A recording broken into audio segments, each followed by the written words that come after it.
All of you. देखो हम स्वर संधि की भेद पढ़ रहे हैं। तो स्वर संधि में हम यण संधि, अयादि संधि, गुण संधि और वृद्धि संधि, ये 4 भेद पढ़ चुके हैं। तो इनको पढ़ने के लिए इनसे पहले वाले वीडियो देखें। अब हम पढ़ते हैं दीर्घ संधि।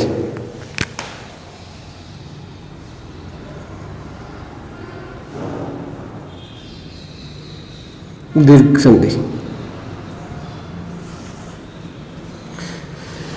तो दीर्घ संधि का सूत्र है अकह सावर्णी दीर्घ।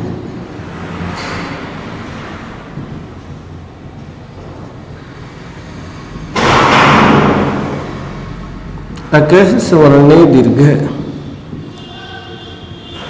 कि अकह सवर्णी दीर्घ कि अक के समान वर्ण होने पर, अक प्रत्याहार के समान वर्ण होने पर दीर्घ हो जाता है।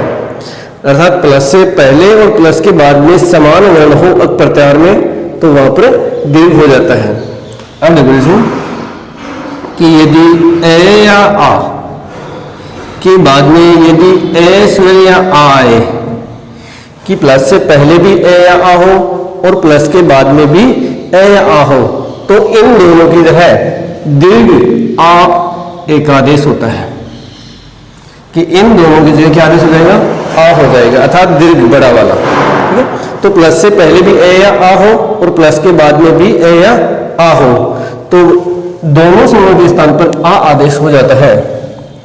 अब इसी तरह से देखो ई ऋस्व हो या दीर्घ, प्लस से पहले भी और प्लस के बाद में समान वर्ण हो, कि पहले ई प्लस से बाद में भी, तो प्लस से पहले भी ई हो चाहे वो ऋस्व हो या दीर्घ, और प्लस के बाद में भी ई हो चाहे वो ऋस्व हो या दीर्घ हो, तो इन दोनों स्वरों की जगह कि था प्लस से पहले ई और प्लस के बाद में ई, इन दोनों स्वरों की जगह दीर्घ ई हो जाता है, अर्थात बड़ी ई हो जाता है। इसी प्रकार से ऊ, यदि ऋस्व ऊ हो या दीर्घ, प्लस से पहले और प्लस के बाद में भी ऊ चाहे वो ऋस्व हो या दीर्घ। ठीक है, तो प्लस से पहले ऋस्व छोटा ऊ या बड़ा ऊ, अर्थात ऋस्व ऊ या दीर्घ ऊ, और प्लस के बाद में भी ऋस्व ऊ या दीर्घ ऊ, अर्थात छोटा ऊ है या बड़ा ऊ है, तो दोनों स्वरों की जगह दीर्घ ऊ आदेश हो जाता है, अर्थात बड़ा ऊ हो जाता है। इसी प्रकार से री कि प्लस से पहले री और प्लस के बाद में भी ली, तब दोनों समान वर्ण होने पर, तब समान स्वर होने पर दीर्घ हो जाता है। तो सीधी सी परिभाषा बनेगी इसकी, तो यहां पर हो जाएगा बड़ी री। तो सीधी सी बोलेंगे कि ए या आ के बाद में यदि ए या आ आए तो दीर्घ आ हो जाता है, और ई या ई अर्थात ई छोटी हो या बड़ी, तो दोनों ई के बाद में यदि ई छोटी हो या बड़ी ई आता है तो दीर्घ ई हो जाता है, अर्थात बड़ी ई हो जाता है। और यदि ऊ प्लस से पहले ऊ छोटा हो या बड़ा हो और प्लस के बाद में भी ऊ समान स्वर आए, तब वहां पर दीर्घ ऊ अर्थात बड़ा ऊ हो जाता है। और यदि री कि प्लस से पहले री आए चाहे वो ऋस्व हो या दीर्घ, अर्थात छोटी री हो या बड़ी री, और प्लस के बाद में भी री आता है चाहे वो छोटी हो या बड़ी, तो इन दोनों स्वरों की जगह है दीर्घ री अर्थात बड़ी री हो जाता है। अब देखो जैसे यह था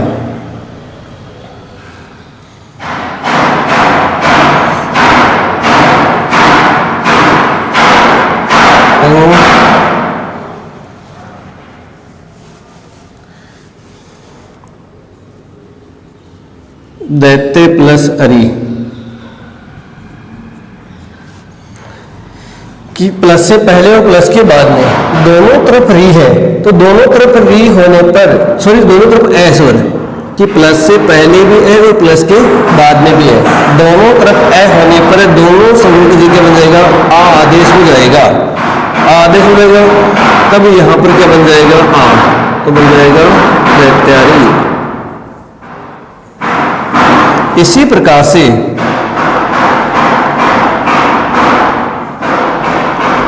प्लस आलय, कि प्लस से पहले ए हो या प्लस के बाद में आ, कि प्लस से पहले तो ए है और प्लस के बाद में आ, तो इन दोनों के लिए क्या हो जाएगा दीर्घ आ, अर्थात बड़ा आ हो जाता है। तो यहां क्या हो जाएगा हिमालय।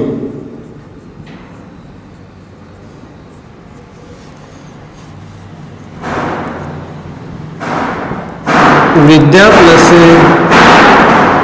अभ्यास है, तो प्लस से पहले आ है और प्लस के बाद में ए, तो प्लस से पहले ए और प्लस के बाद में ए या आए और प्लस से पहले, तो यहाँ देखो प्लस से पहले आ हो गया और प्लस के बाद में ए हो गया, तो इन दोनों स्वरों की जगह हो जाएगा आ हो जाएगा, तो आ हो जाएगा, इसलिए यहाँ बस शब्द बन जाएगा विद्याभ्यास है।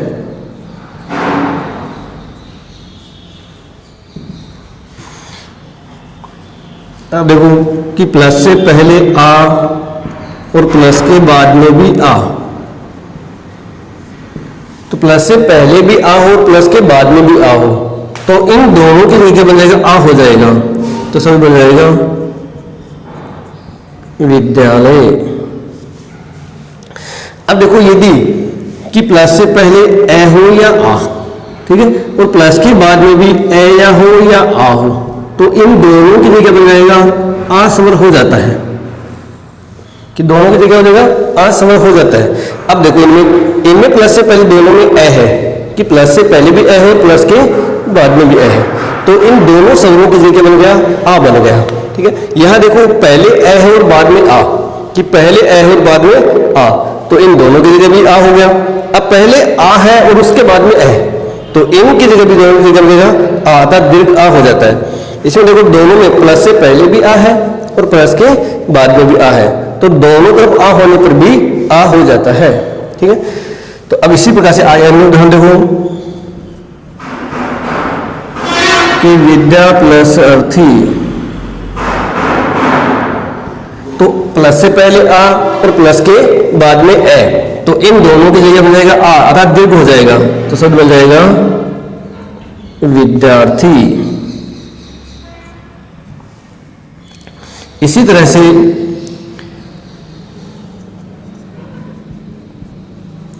पुस्तक प्लस आलय, तो प्लस से पहले ए और प्लस के बाद में आ, तो यहां पर बन जाएगा पुस्तकालय।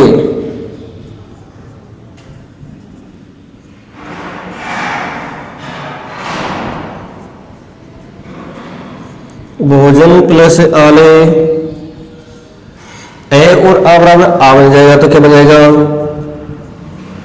भोजनालय। इसी तरह से दीप प्लस अवली, कि प्लस के पहले भी ए हो और प्लस के बाद में भी ए है, तो दोनों तरफ ए होने पर क्या हो जाएगा आ, तो क्या बन जाएगा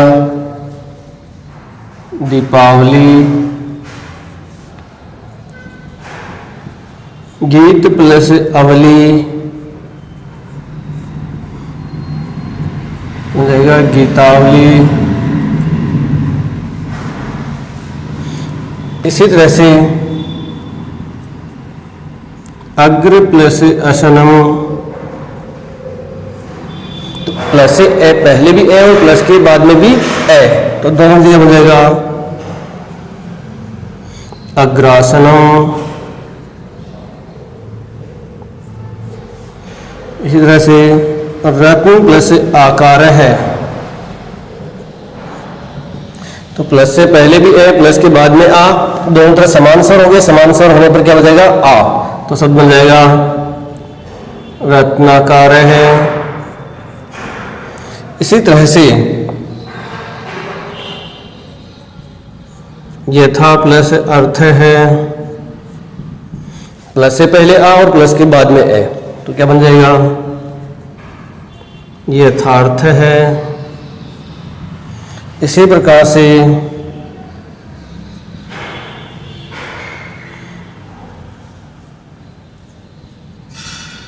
कि गौर प्लस अंक है, कि गौर प्लस अंग है, तो क्या बन जाएगा गौरांग है, ठीक है। इसी प्रकार से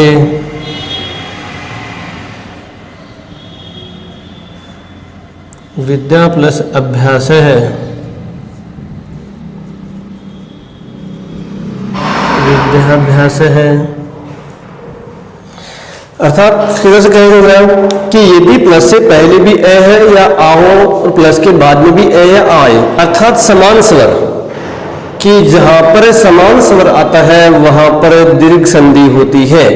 प्लस से पहले भी वही स्वर है, प्लस के बाद में उसके समान स्वर आता है कि ए या आ को समान हो रहा है, तो प्लस के पहले भी ए या आ में से कोई भी स्वर है और प्लस के बाद में भी ए या आ में से कोई सा भी स्वर है, तो वहां पर दोनों में दीर्घ अर्थात बड़ा हो जाता है, तो वहां पर आ दीर्घ हो जाता है। तो इसे आराम से बना सकते हैं कि देखो ए प्लस ए बराबर आ, तो वह क्या देखते रही ए प्लस आ बराबर आ प्लस ए बराबर आ प्लस आ बराबर आ, ठीक है, आ प्लस ए बराबर भी आ, तो दो हो गया ए प्लस आ, अर्थात ए के सामने आ स्वर होने पर भी दीर्घ हो गया आ, ए के सामने आ स्वर होने पर भी दीर्घ हो गया आ, तो यहाँ देखो समान स्वर, ए के बाद में ए होने पर भी क्या बन गया आ, इसी प्रकार से ए के बाद में ए होने पर आ बन गया, तो अग्र प्लस असनम में क्या बन गया अग्रासनम, रत्न प्लस आकार है रत्न आकार है, आकार बन गया, यथा प्लस अर्थ है यथार्थ है, गौर प्लस अंग है गौरांग है, विद्या प्लस अभ्यास है विद्या अभ्यास है, ठीक है। तो आराम से बता सकते हैं कि यदि प्लस से पहले भी ए हो प्लस के बाद में भी ए या आ आए, तो यहाँ पर दोनों समूह दीर्घ है, दीर्घ आदेश हो जाता है कि दीर्घ एक आदेश हो जाता है, अर्थात दोनों की जगह जो बड़ा दीर्घ वाला स्वर है वह आदेश एक आदेश हो जाता है।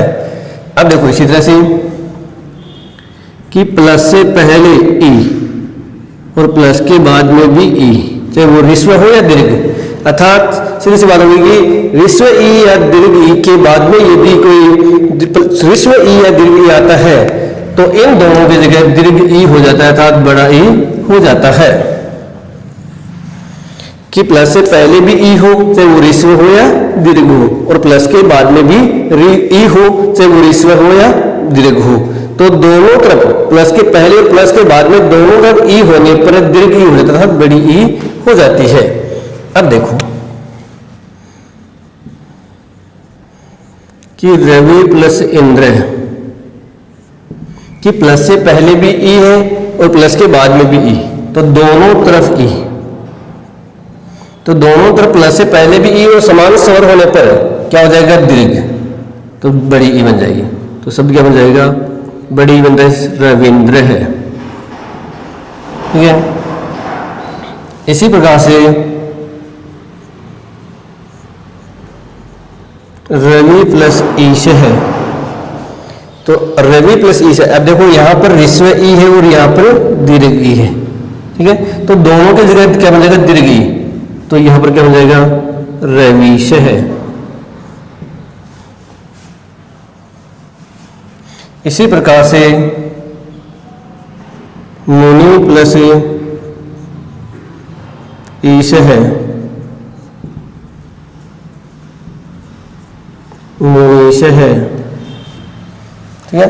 अब इसी तरह से आगे देखो और कि अति प्लस ईव, कि अति प्लस ईव अर्थात ऋस्व ई ऋस्व ई बराबर दीर्घ, तो क्या हो जाएगा अति, ठीक है। परि प्लस इक्षा, तो ई के बाद में ई था समान स्वर होने पर क्या बन जाएगा दीर्घ ई, तो शब्द बन जाएगा परीक्षा। श्री प्लस ईश है, तो दोनों तरफ दीर्घ ई होने पर भी दोनों की जगह बन जाएगा दीर्घ ई, तो क्या बन जाएगा श्रीश है। इसी तरह से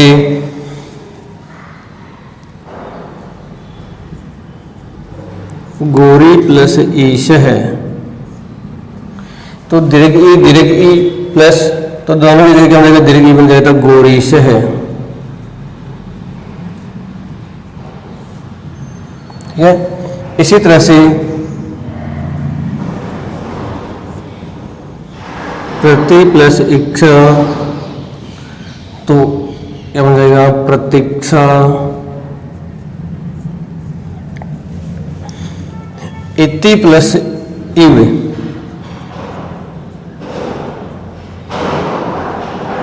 तो इतिव, कि ऋस्व ई हो या दीर्घी, कि ऋस्व ई हो या दीर्घी, दोनों तरफ ई होने पर क्या बन जाएगा, दीर्घ ई हो जाता है। क्या पी प्लस ईश है, क्या पीश है। तो अब सीधे से हो गए कि प्लस से पहले भी ई हो चाहे वो ऋस्व हो या दीर्घ हो, और प्लस के बाद में भी ई हो चाहे वो ऋस्व हो या दीर्घ, तो प्लस के दोनों तरफ समान स्वर, तथा दोनों तरफ समान स्वर होने पर दीर्घ ई हो जाता है। उनमें जो बड़ा स्वर है वो हो जाएगा दीर्घ बड़ा।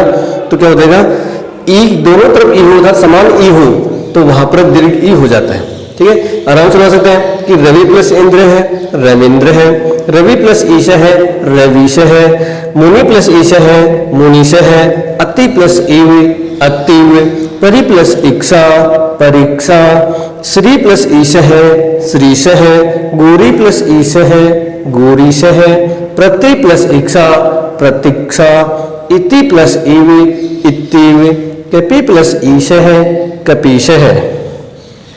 अब इसी तरह से देखो आगे कि यदि दोनों तरफ ऊ स्वर हो चाहे वो ऋस्व हो या दीर्घ हो, तो प्लस से पहले भी ऊ हो चाहे वो ऋस्व हो या दीर्घ हो, और प्लस के बाद में भी ऊ, तो इन दोनों की जगह क्या बन जाएगा, दीर्घ ऊ हो जाएगा।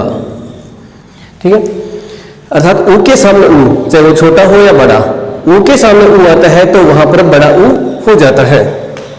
अब देखो सु प्लस उक्ति,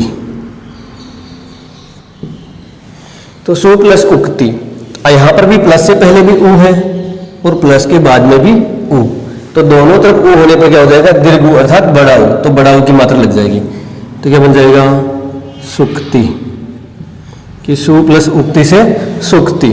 इसी प्रकार से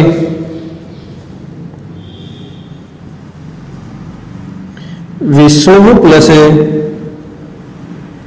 उदय, भानु प्लस उदय,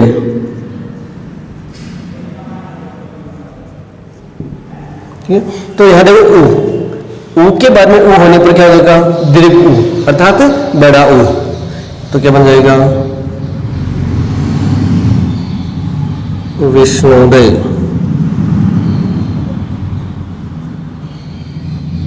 भानुदय।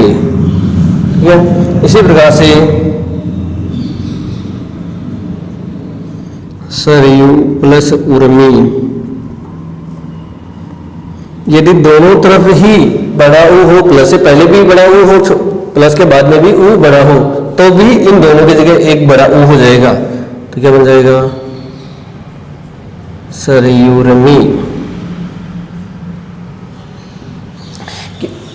तो सीधा सा हो गया कि प्लस से पहले भी ऊ हो, प्लस के बाद में भी ऊ हो, तो दोनों की जगह हो जाएगा बड़ा ऊ हो जाता है।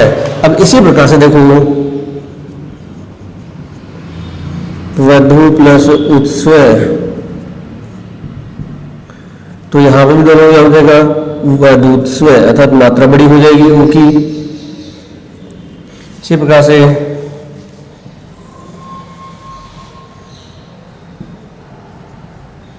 गुरु प्लस उपदेश है, कि गुरु प्लस उपदेश है, तो क्या बन जाएगा, ऊ दोनों तरफ ऊ है तो बड़ा हो जाएगा, बड़ा ऊ हो जाएगा, तो गुरु उपदेश है।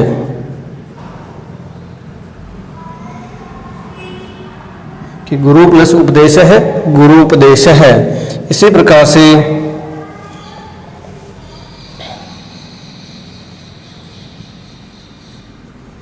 मधु प्लस उत्तम है,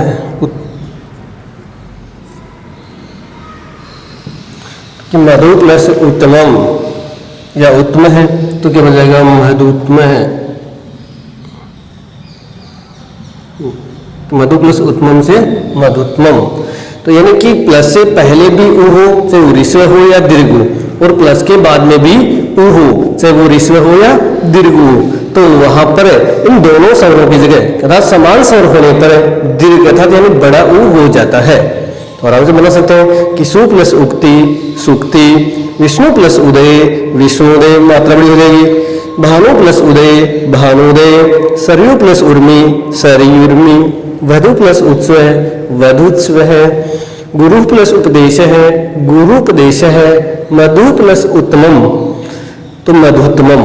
तो आराम से बना सकते हैं इस तरह से। अब देखो आगे,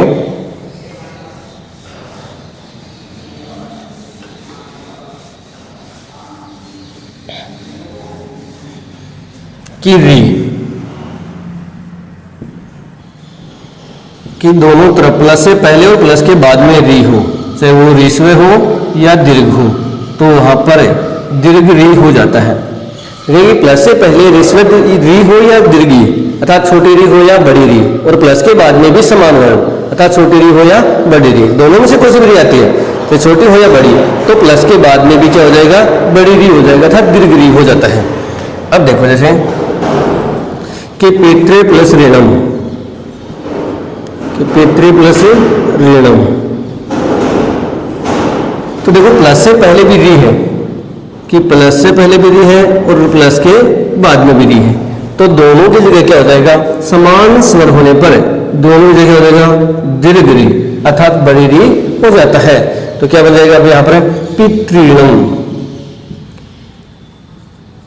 पितृ प्लस ऋणम पितृणम। इसी प्रकार से मातृ प्लस ऋणम, कि मातृ प्लस ऋणम, वही री, दोनों तरफ री होने पर क्या हो जाएगा, दीर्घ री हो जाता है, अर्थात बड़ा री हो जाता है। तो क्या बन जाएगा, मातृणम। इसी प्रकार से होत्री प्लस ऋकार है,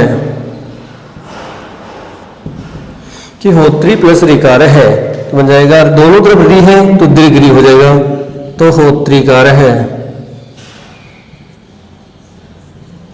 ठीक है, आगे इसी प्रकार से कि कृत्र प्लस ऋणी, कृत्र प्लस ऋणी, तो बन जाएगा कृत्रिणी। तो कहने से तात्पर्य है यदि प्लस से पहले री चाहे वो छोटी हो या बड़ी हो, और प्लस के बाद में भी री चाहे वो छोटी हो या बड़ी हो, तो कोई भी प्लस से पहले समान स्वर आता है कि प्लस के पहले भी वही है और प्लस के बाद में भी वही, चाहे छोटा हो या बड़ा, तो उन दोनों की जगह बनेगा दीर्घ अर्थात बड़ा, तो बड़ी री हो जाती है। तो पितृ प्लस ऋणम पितृणम, मातृ प्लस ऋणम मातृणम। ठीक है, इसी प्रकार से हो गया होत्री प्लस ऋकार है होत्रीकार है, कृत्र प्लस ऋणी कृत्रिणी। तो आराम से बना सकते हैं आराम से इस तरह से। तो अब इसकी परिभाषा समझ में आ गई कि यदि प्लस से पहले ए या आ हो और प्लस के बाद में भी ए या आ होने पर दोनों स्वरों की जगह आ आदेश हो जाता है, तब आ एक आदेश हो जाता है, तब दीर्घ यानी बड़ा हो जाता है। इसी प्रकार से ए ई या ई, ऋस्व ई हो या दीर्घ री, तथा बड़ी छोटी ई हो या बड़ी, छोटी ई या बड़ी के बाद में यदि कोई छोटी ई या बड़ी ई आता है तो वहां पर दीर्घ री, तो बधात बड़ी ई हो जाता है। इसी प्रकार से छोटा ओ या बड़ा ओ, अर्थात ऋस्व ओ हो या दीर्घ, और प्लस के बाद में भी वही दीर्घ हो या ऋस्व। ठीक है, तो वहां पर दीर्घ हो जाता है, अर्थात बड़ा ऊ हो जाता है। इसी प्रकार से री की प्लस से पहले भी री ऋस्व हो या दीर्घ, और प्लस के बाद में भी री ऋस्व हो या दीर्घ, तो दोनों स्वरों की जगह पर बड़ी अर्थात दीर्घ एकादेश होता है, अर्थात बड़ा वाला जो स्वर है वो एकादेश होता है।